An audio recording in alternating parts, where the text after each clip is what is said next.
Assalamu alaikum warahmatullahi ta'ala wabarakatuh. Allahumma salli ala sayyidina Muhammadu rafi'u darajatil wadudu kasil ummati Muhammad ibn Abdullah sallallahu alaihi wasallam. Ina gaishe da mutanen duniya gaba daya. Yau akwai sirrin da muke son bayar na gamji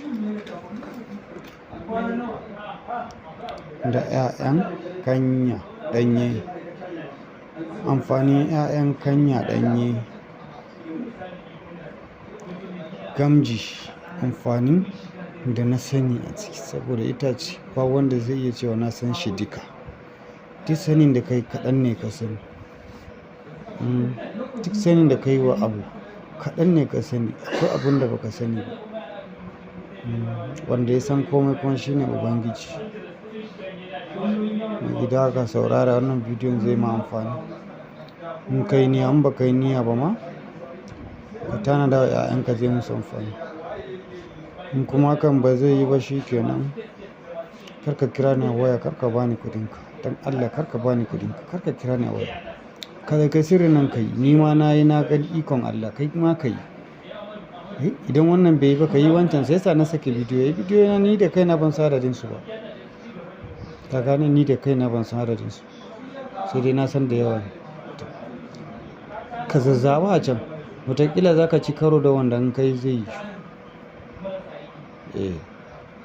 Amma ni ne za ka bani kuɗin ka ma aiki ko kuma ka ringa kirana, ba na so. Saboda ni mutum, gwara ma in mutumin kirki ne fa, gwara ma ka zo ka same ni da ka kira ni a waya. Saboda kira na waya ba ko da yaushe zan iya daga waya ba. Ɗaya. Na biyu, ba ko da yaushe ne zan iya sauraron ka kana magana a waya ba. Saboda ban da time. Amma in kai bako ne, in ka dawo za mu gama. Ba wai zan gaya haka dan ka dawo ne fa, a'a na ina fahimtar da kai ne. In ka so ma bidiyo na ma kar ka kalla har duniya ta shi bai dame ni. Balle kuɗinka, ba na so. Abun da yasa nake gayan kalmar nan, 'yan adam sai a hankali. Duk yanda ka yi da ɗan adam sai ya fitar da wani hanyar aibanta mutum. Ni na ce kar ka kira ni, kar ka bani kuɗinka. Wani karambani ne zai saka ka bani kuɗin ka kara zuwa kana takura min a waya. Kawai duniya ta zo da yanayinta ne. Duk yanda Allah ya kawo duniya ka rike ta haka. Dan in ba ka ba, ni ba na aikin 100,000. 100,000 ba na aikin shi. Ba na aikin 100,000. Saboda me yasa abun da muke amfani da su ba ƙananan abubuwa ba ne. Za ka ga turare ɗaya yanzu in ka cire kuɗin sha 100,000 ba abin da zai rage. Balle sauran kayan aiki. Ka gani? Sai yasa nake gaya mutane, idan baka shirya ba dan Allah kar ka zo. Ka takura min, ka takura wa kanka, kar ka zo, ka bar ni. Abin da yasa nake gayan haka, ina da hujja. Wayansu ba wai aiki ne zai kawo su ko wani fa, no. Kawai dai su dame ka rayuwa. Haka akan ba da ki. In ka ga dama bidiyo na ma kar ka kalla. Me dame ni? Bai dame ni ba. Don Allah na ce zan bayar. In ka ga dama ka dauka ka magana ka bari, kar ka kira ni. Kana so. Wannan gamji ake kiransa mai gida. Ka cire ganyen gamjin nan kawai, ganyen gamjin nan 306. Da ɗanye-ɗanyensa za ka daka. Ka daka, in ya faffashe ya daku, zai zama kamar igiya sai ka shanya. Kafin ya bushe sai ka nema 'ya'yan kanyan nan guda 36 shi ma. Sai ka ƙara haɗawa ka daka. Idan ka ƙara haɗawa ka ƙara daka da gamjin sai ka shanya. Mai gida ba zan rantse ma ba, saboda me yasa?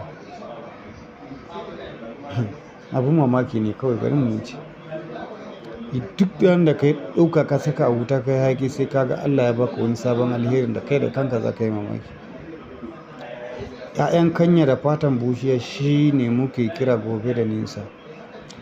'Ya'yan kanya haka ɗanye fa, ba nunanne ba fa, ɗanye. Ka ciro da yawa. Sai ka samu fatan bushiya. Ana sayarwa ai, sai ka ɗauki fatan bushiyan ka ƙona. Idan ya zama toka sai ka daka wannan ka haɗa su, sai ka saka ƙaramin gora. Ba ka saka ƙaramin gora ba? Sai ka zuba ruwa. Kwanan gari ya waye za ka nemi turare kaɗan haka ka saka ciki, sai ka ringa shafa ka gani. In kai ɗan kasuwa ne, a'a. Kai malami ne, a'a. kai mutum ne dai komai ya yi maka wuya don Allah ka ɗauka kai ka gani. Mai gida za ka ba ubangiji girmansa, kai da kanka za ka san Allah da girma yake. Insha Allah kai da kanka fa za ka san ubangiji da girma yake. Kai da kanka za ka san ubangiji da girma yake. Mai gida ganyen gamji da hatsi, ganyen gamji wannan ka hada da hatsi ka daka su tare, kai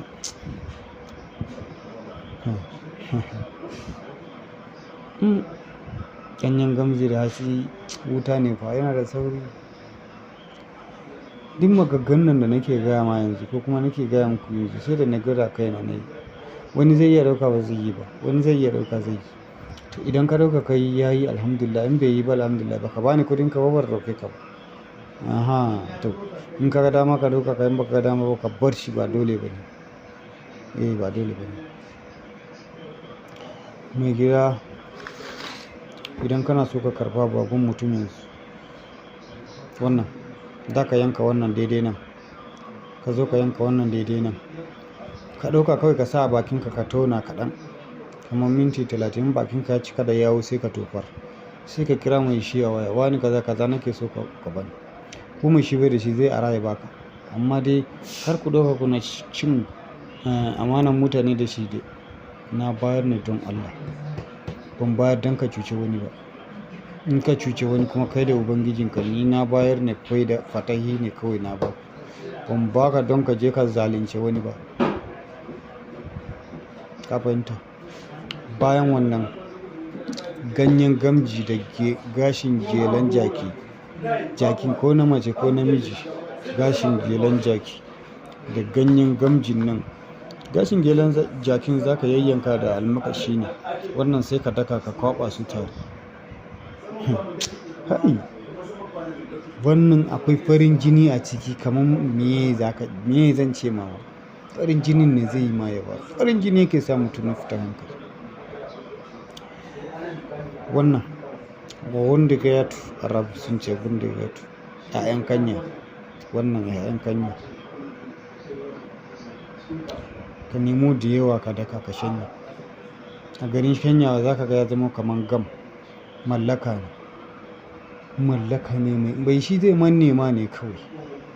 In kai yadda zan zo gaya ma yanzu, mai shi zai manne maka ne kawai. Tun mai shi yana son ka har zai zo ya kasance idan bai ji muryan ka bai da nutsuwa. Ko na mace ne kika ɗauka kai akan mijinki, bi ta zaizai ne. Namiji ne kika yi wa matanka, bi ta zaizai ne. To ni dai na gaya, kuma na gaya maka duka, saboda ni ba na ɓoye magana. Mafuta ɗaya ne shi, wannan mafuta guda ɗayan shi zan gaya maka. In ka so ka yi, in baka so ba ma ni na gaya maka. Zance ya ƙare mai gida. Insha Allah. Allah ya samu dace. Akwai part 2, akwai part 3, duka gamji. Akwai part 2, akwai part 3, duka a gamji. Don gamji muna so mu kai shi part 6. Yanzu wannan ne na farko, akwai na biyu, akwai na uku. Idan ka samu koyin kazan gida, za ka ɓula bakin ruwan koyin, za ka haɗa da tawada, ka nemi ganyen gamji babba haka ka ajiye a gabanka, ka rubuta ya ƙaharu so ɗaya ka aji. Ganyen gamji 45. Amma in ba koyin kaza ciki ba zai taɓa yiwa ba. Wannan mai gida mallaka zan gaya ma, wanda idan ka yi kai da kanka za ka tsaya ka tabbatar a shi akwai gaskiya. Kawai kai ne baka haɗu da shi a lokacin da kake nema ba, amma akwai gaskiya idan ka yi wannan mai gida. In har ka yi shi za ka tabbatar ubangiji yana da iko. Koyin kazan gida, ganyen gamji ka zuba a cikin koyin kazan gidan, ka zuba tawada a ciki, ka kwaba da ruwan koyin, ka rubuta ya ƙaharu. Hawun na farko za ka buɗe, na biyu ba za ka buɗe ba. Kai za ka ga ikon Allah. Za ka ga ikon Allah tabbas, insha Allah.